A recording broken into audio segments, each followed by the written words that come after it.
الرحمن الرحیم ایاک نعبد و ایاک نستعین۔ میرے پاکستانیوں، میں آج اپنی ساری قوم کو سمجھانا چاہتا ہوں کہ کیوں ہم اس جگہ پہ پہنچ گئے کہ ہم جیل بھرو تحریک کا آغاز کرنا چاہتے ہیں۔ اس کی کیا وجہ ہے؟ دیکھیں، ساری دنیا میں قومیں کسی قانون کے تحت چلتی ہیں۔ قانون کیا ہوتا ہے؟ وہ آئین فیصلہ کرتا ہے کہ کیا قانون میں جائز ہے اور کون سی چیز ناجائز ہے۔ جب سے یہ امپورٹڈ حکومت آئی ہے، اس ملک کے آئین اور قانون کی دھجیاں اڑائی گئی ہیں۔ حالات یہ ہیں کہ عدالتوں کی بھی باتیں، ان کے احکامات نہ پولیس سنتی ہے نہ یہ ریاست سنتی ہے۔ میں آپ کو مثال دیتا ہوں کہ ابھی حال ہی میں جب یہ امپورٹڈ حکومت بھاگ رہی تھی اسلام آباد کے لوکل گورنمنٹ الیکشن سے، تو عدالت نے کہا کہ فوری طور پہ ڈیٹ دو، بلکہ انہوں نے تو کہا کہ 48 گھنٹے میں کرواؤ۔ ابھی تک کوئی مہینہ ہونے لگا ہے تقریباً، ابھی تک الیکشنز نہیں ہوئے۔ اس کے علاوہ جس طرح فنڈامنٹل رائٹس، جو بنیادی حقوق، جو ہمارا آئین ہمیں ہمارے بنیادی حقوق کی حفاظت کرتا ہے، حالات یہ ہیں کہ لوگوں کو اٹھایا جاتا ہے۔ کتنے لوگوں کو، سوشل میڈیا کے لوگوں کو اٹھایا گیا، ان کو تشدد کیا گیا ان کے اوپر، صرف اس لیے کہ ان کی کوئی ٹویٹ تھی، اس کے اوپر اٹھایا گیا، تشدد کیا گیا۔ ابھی تک کئی ایسے لوگ ہیں جنہوں نے جس طرح کا تشدد کیا گیا، ابھی تک ان کا ذہنی توازن ٹھیک نہیں ہوا۔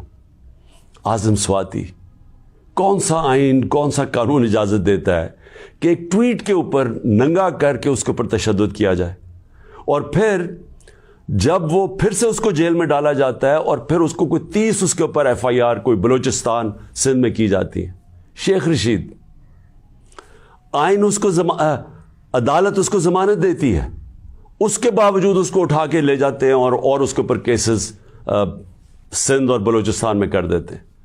فواد چودھری، عدالت 4 دفعہ کہتی ہے IG کو کہ پیش کرو فواد چودھری کو عدالت میں، اور وہ اس کو اسلام آباد لے جاتے ہیں۔ تو یہ تو میں تھوڑی مثالیں دے رہا ہوں جو شہباز گل سے ہوا۔ کسٹوڈیل ٹارچر، تشدد، یہ پاکستان کے قانون کے خلاف ہے۔ تشدد بھی ہوا اور اس کو کوئی ریلیف نہیں ملی، اور پھر ڈرایا دھمکایا گیا اور کیسز کیے گئے۔ پرامن احتجاج ہمارا تھا 25 مئی کو، اس کے اوپر جو ظلم کیا گیا، کون سا قانون اور آئین ایک جمہوریت میں اجازت دیتا ہے کہ پرامن احتجاج کے اوپر تشدد کرو؟ انہوں نے 3 دھرنے ہمارے اگینسٹ دیے اور لانگ مارچز کی، کس کے اوپر ہم نے کوئی سختی کی؟ تو میں تو یہ تھوڑی سی مثالیں دے رہا ہوں آپ کو کہ ہمارا سارا جو ہمارے آئین اور قانون کے اوپر جو اعتماد ہے ہم اس قوم کا، وہ اٹھتا جا رہا ہے، اور بلکہ ہمیں یہ خوف ہے کہ جو اب آئین جو جمہوریت بیس ہوتی ہے جس آئین کے اوپر، اور جمہوریت کے اندر واضح طور پہ ہے کہ 90 دن کے اندر الیکشنز کروانے پڑیں گے۔ ہم نے اپنی 2 حکومتیں پنجاب اور سندھ میں کیوں گرائیں؟ گرائیں کیا ڈیزالو کی؟ خود کوئی ایسے نہیں کرتا۔ ہم نے صرف آئین کو سامنے رکھ کے کی کہ ہمیں جب پتہ تھا کہ 90 دن کے علاوہ آپ آگے نہیں جا سکتے، تو ہم نے اس کو سامنے رکھ کے الیکشنز کی طرف گئے، اس لیے کہ ملک ایک بہت بڑے بحران کا شکار ہے، ایک پولیٹیکل انسٹیبلٹی کا شکار ہے، اور جب تک اس ملک میں سیاسی استحکام نہیں آتا، ہماری معیشت نہیں ٹھیک ہونے لگی۔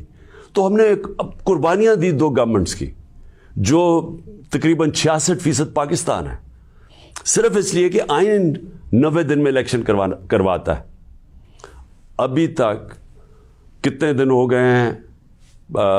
20-25 دن ہو گئے ہیں، ابھی تک کوئی ڈیٹ نہیں ملی۔ دونوں الیکشن کمیشن اور یہ جو 2 حکومتیں، جو 2 گورنرز ہیں، انہوں نے ڈیٹس نہیں ابھی تک دی، اور یہ سیدھی پاکستان کے آئین کی وائلیشن ہے۔ اور اگر یہ 90 دن سے آگے جاتے ہیں تو آئین بڑا صاف ہے اس میں کہ آرٹیکل 6 لگے گا۔ یہ ساری قوم اب دیکھ رہی ہے پاکستان کی عدالتوں کی طرف، اور میں یہ واضح کرنا چاہتا ہوں، یہ وہ پاکستان میں وقت آ گیا جو جسٹس منیر مومنٹ ہم کہتے ہیں، کہ ایک دفعہ ڈاکٹرن آف نیسیسٹی کے تحت ہماری جو اس قوم کا ڈاؤن سلائڈ شروع ہوا ہے، جو نچلا سفر شروع ہوا ہے، وہ جو فیصلہ تھا کہ ڈاکٹرن آف نیسیسٹی کے تحت آئین کو پیچھے ہٹا کے ہم نے طاقت کے ساتھ ہماری عدالتیں گئی. تو آج بھی وہی وقت ہے, سارا پاکستان دیکھ رہا ہے, ٹائم بدل چکا ہے.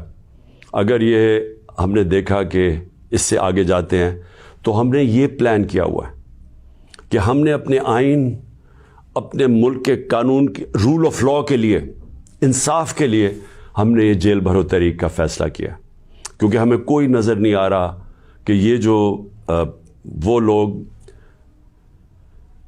جن کی پر کرپشن کے کیسز, انٹرنیشنل انکشاف ہوتا ہے پینما کا, جس میں پتہ چلتا ہے کہ مریم نواز 4 مہنگے ترین لندن کی اپارٹمنٹس, جو کہ لندن کے سب سے مہنگے علاقے میں, اس پینما کے انکشاف میں پتہ چلتا ہے کہ اصل مالکہ ان کی مریم نواز تھی.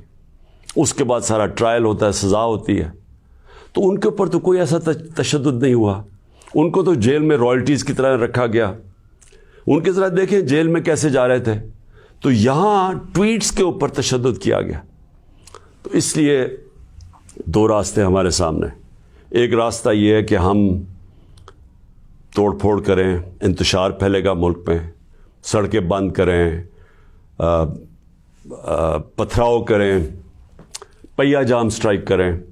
تو ملک کے تو آگے حالات وہ ہیں, پاکستان کی تاریخ میں معیشت ادھر تک نیچے نہیں پہنچی جو انہوں نے پہنچائی ہے, اور یہ ہم سب کو پتا تھا ہونا ہی ہے. اور ہم نے جو اس وقت ان کے ہینڈلرز تھے ان کو واضح کر کے بتایا کہ اگر آپ نے سازش کر کے حکومت گرائی گئی, ان سے نہیں سنبھالی جائے گی, اور نہیں سنبھالی گئی. تو آج کبھی بھی اتنا بڑا اکنامک کرائسس نہیں آیا جو آج پاکستان میں ہے. کبھی عام لوگوں کی زندگی میں اس طرح کی مہنگائی نہیں آئی جو آج آئی ہے. جو بے روزگاری بڑھتی جا رہی ہے, ایک طرف مہنگائی بڑھ رہی ہے, بے روزگاری, تو ملک کے معاشی حالات تو بہت برے ہیں. تو ہم اس لیے اس کو سامنے رکھ کے, اور 26 سال کی سٹرگل میں کبھی بھی ہم نے انتشار کی پالیٹکس نہیں کی. لہٰذا یہ پرامن طریقے کا احتجاج ہے جیل بھرو تحریک. میں آج اپنے سارے کارکنوں کو, بلکہ میں تو پاکستانی عوام کو بھی یہ کہتا ہوں کہ یہ اس وقت آپ پالیٹکس نہیں کر رہے ہیں, آپ اپنے ملک کے لیے جہاد لڑ رہے ہیں, حقیقی آزادی کی جنگ لڑ رہے ہیں. میں آج آپ سب کو کہوں گا کہ میرے اپنے کارکنوں کو کہ جو ہمارے ضلعی صدر ہیں, ڈسٹرکٹ پریزیڈنٹس جو ہیں, ان کے اوپر رجسٹریشن شروع کریں کہ جنہوں نے ہم پہلے ہر پاکستان کے شہر میں ہم جیل بھرو تحریک شروع کریں گے. تو پہلے میں چاہتا ہوں کہ والنٹیئرز اپنی رجسٹریشن کریں, اور اس کے بعد میں پھر آپ کو ڈیٹ دوں گا کس دن ہم نے جیل بھرو تحریک کا آغاز کرنا ہے, اور اس کی چند دنوں کے اندر ہوگی. اور اس لیے میں چاہتا ہوں کہ جلدی جلدی آپ اپنی آپ جو رضاکار ہیں وہ سامنے آئیں. اور انشاءاللہ میں یہ سمجھتا ہوں کہ یہ جو ہماری تحریک ہے, اس سے ہم وہ چیز حاصل کرنا چاہتے ہیں جو پاکستان کو ایک حقیقی آزادی بھی دے گا, اور حقیقی آزادی کا مطلب حقیقی جمہوریت وہ بھی دے گا. اور وہ انشاءاللہ وہی ایک پاکستان کو ایک وہ جمہوریت جدھر رول آف لاء ہے, جدھر قانون کی حکمرانی ہے, وہی